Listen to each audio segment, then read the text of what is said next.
this program will merge the two programs and then sort it.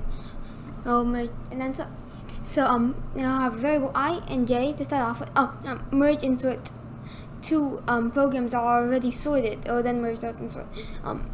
So there's variable I and j. They both start off as 0, and then there's variable out, which is the output, which will start off as nothing. And then while I is smaller than length array, or j is smaller than length array too.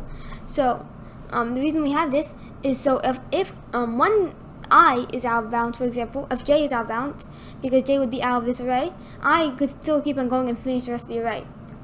That's why it has an or. So if I is bigger or equal to length array 1, then it will just add j and nothing else. But if j is bigger or equal to length array 2, because array 2 is so j will keep track of array 2's numbers and I will keep track of array 1 numbers. So if I is bigger or equal to length array 1, that means it has gone out of bounds, and then that means they need to ignore this array and just add j.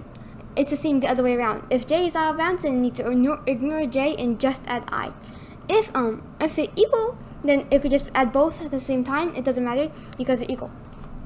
If 1 is smaller, that means for example 2, because 2 is smaller than 3, that means it will add the 2 and then we'll add the 3. And if it's the other way around, 6 is bigger than 5. If 6 is if it's the other way around, for example, because if it's the other way around, then just do the other way around.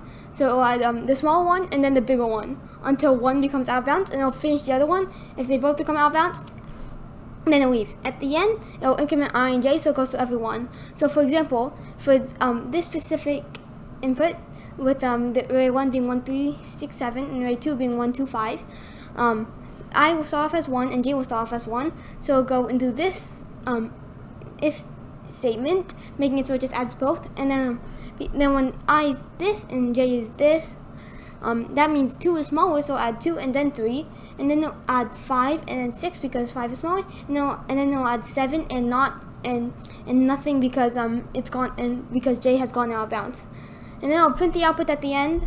So for example, in this case it would print 1, 1, 2, 3, 5, 6, 7.